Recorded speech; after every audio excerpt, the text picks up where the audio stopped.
everyone, welcome back to my channel. So today I am going to be testing out a new palette by Maybelline. I just found this at the drugstore. I don't know if it's been out in Canada for a while. I don't think so. So we just got this about last week, but I think obviously in the States it launched probably a while ago, but I just got my hands on it. So this is the Maybelline City Kits Pink Edge Cheek and Eye Palette. So I wanted to pick this up because I really like the Burgundy bar palette, and I wanted to see if it's equivalent, if it's good, because some drugstore palettes are a hit and some are just a big miss. So I wanted to test this out. I know the last palette, the Burgundy palette, was made in Italy, and that was spectacular. And this one is also made in Italy, so hopefully it is just as good. In the palette, you get a blush, a highlight, you get some eyeshadow colors, more deep, and then you get some more neutral shadows. So I'm going to create some sort of look. Let's hope it turns out all right, and that will be it. So if you'd like to see, please keep watching. Okay, so first I'm going in with this light shade here. We're going to dip into that, and I'm just going to apply it all over the eyelid. I already kind of have concealer, so that's going to be my primer today. That's normally what I do anyways. So I'm just going to set the whole thing. Right off the bat, it definitely gives pigment. Looks nice, so that is promising.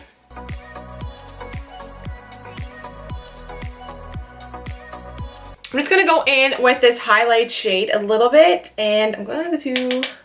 the highlight shade has a lot of kickback when you run your brush through it. A lot falls off. I take a little bit of that, and I'm going to kind of just highlight underneath the brow bone. Definitely gives a highlight, like definitely highlight it, lift it effect. And honestly, in person, it's not sparkly. It doesn't look like I have glitter all underneath my eyebrows, so that is good.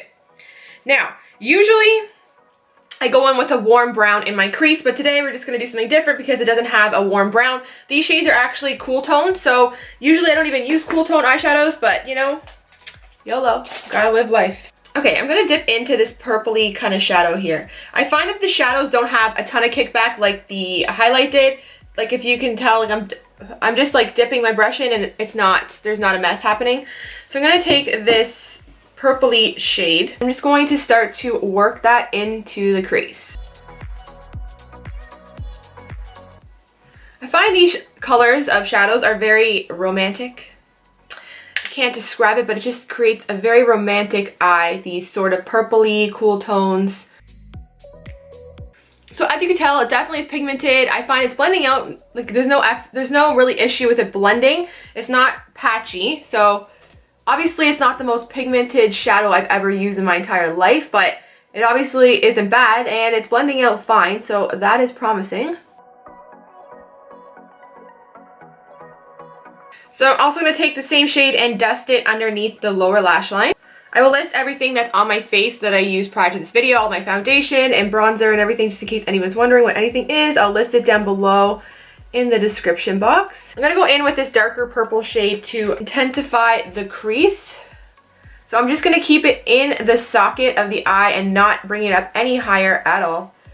Just keeping it right in the socket.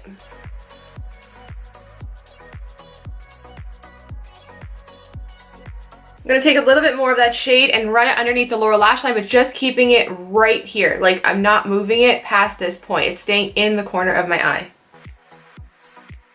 I like to go back in with my first brush I used with the first color. I'm going to take a little bit more of it and I'm just going to work it into the crease. I just don't want any harsh lines between the two colors. Everything needs to look seamless and blended. On the outer portion of my eye on the lid, I'm going to take this sparkly copper shade. It looks nice, but I just want to see what it looks like wet. I'm just going to take a little bit of Fix Plus and try to use this shadow wet. It looked good actually without it, but I like it with the Fix Plus or some kind of setting spray just because it really intensifies the shine. And the inner portion of the eye, I'm going to take the pink shade here, pack that on. Okay, that's really pretty. And I didn't even use any Fix Plus on this color, and it is like stunning. I'm going to pack the same pink shade in the tear duct of my eye. And then just like looking at myself in the camera, I still want to add a little bit more definition into the crease. I feel like it's kind of lost. I don't really want to go in with black. Black's a little bit harsh. So first I'm just going to try taking a little bit of this taupey shadow here And I'm gonna work it into the crease. I just want to create a little bit more definition in the crease. This actually is working.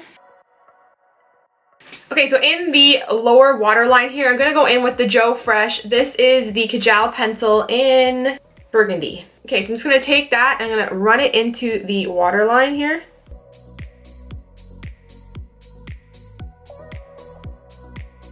So now I'm gonna curl my lashes, give them a quick lift, pick me up here. So then I'm going to take this Vasanti. This is their waterline eyeliner. It's black. So I'm just going to do a line on my upper lash line. I'm not doing a wing. I'm just going to do a thin line. And then I'm also going to drag that into the waterline as well. Okay, so now I'm going to go in with a coat of mascara. I'm going in with the Smashbox Super Fan. I have been loving this mascara, especially for the lower lashes. It is amazing. So I'm just going to give my lashes a quick coat because I'm going to put a pair of falsies on, so I don't really care about the top ones.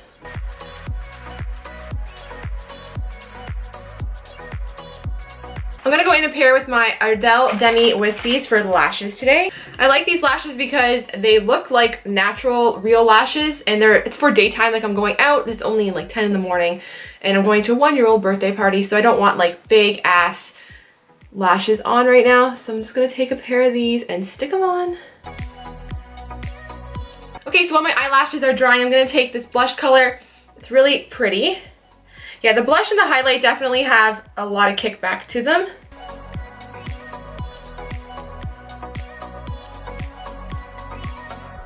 I think the blush color is a good tone because I think if it was any lighter than this, then it wouldn't work on, like basically it would only work on a light skin tone. This one you could probably use it on like my skin tone up to a medium complexion. I don't really know how though it would look on a dark complexion, this blush. It might look a little bit chalky. Okay, so basically it's great. You can build color, it's really nice. So let's try this highlighting shade here. So I'm taking my Smashbox, I love this. This is the Precise highlighting brush. We're going to pick up the highlight, which is has a lot of fallout. This highlighter is only going to work for somebody with a light skin tone. It will not work for somebody with a deeper complexion. It will look way too light, so that's a downfall. It definitely gives you a pretty glow. There is sparkles built into the powder. It's not just the overlay, like the sparkles do go all the way through. So I know a lot of people don't like that. If you have bigger pores on your face or more texture, the more sparkly it is, the worse your texture will look. So I can see that being a downfall for some people.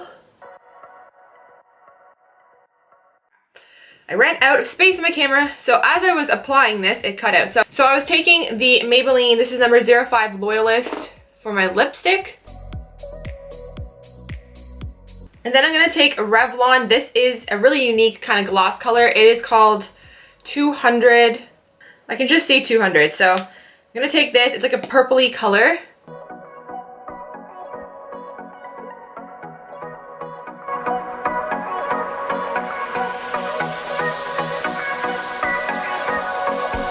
Okay, so this will be my finished look using the new Maybelline City Kits Pink Edge palette.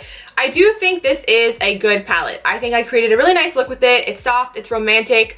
It blended out, the colors really did blend out really nice for me. I was definitely more impressed with the eyeshadow shades rather than the two shades here. I think the eyeshadow shades were good. They have a lot of pigment, they were easy to blend, and there wasn't a lot of kickback.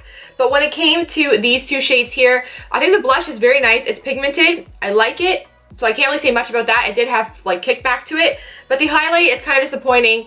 It has flecks of sparkle in it. It's not blinding by any means. It's pretty, but it's not over the top. And I also think that if you have a darker skin tone, this will not work for you. You're gonna have to kind of use it as an eyeshadow or something else. So that's not really good. And if you have texture into your skin, I know a lot of people do not want sparkle on their face when they have a texture problem or more of larger pores. So that was kind of meh. But I do think the shades that they give you are really nice. They're very cool undertoned with a little pop of, you know, pizzazz, a little pop of sparkle in there. Obviously, I wish there was a mirror in it, but I understand why they do that. It's going to cost more money, number one. And number two, what I really hate, for instance, Revlon just came out with new highlighting palettes, and I really wanted to buy one, but you can't see what's inside. It's just black front because there's a mirror inside. and they have no testers. So if they did that without a tester, a lot of drugstore products don't come with testers, and I don't know why they do that. It's so hard for us to try to figure out what we want. So I understand why they don't put a mirror. I'd rather have no mirror, to be honest with you, and see what I'm getting than to have a mirror and have no tester and I can't see anything. But if you're on the fence of picking up the Burgundy bar palette or this guy, definitely pick up the Burgundy bar palette. It's way better. This at Shoppers Drug Mart retails for $18.99. I think that's a little pricey for this palette, to be quite honest with you, but you can find it on sale. So if you can find this palette on sale for about the $13 mark, I would pick it up. I think it's worth it for that. But for $18.99, I'm kind of on the fence about it for that price. But on sale, yeah, I definitely would pick it up. I think you can create some really nice eye looks with it, and I do think it is pretty good quality, so I would check it out. If you found this video helpful, please don't forget to give it a thumbs up and subscribe. And until next time, I'll see you guys later. Thanks for watching. Bye.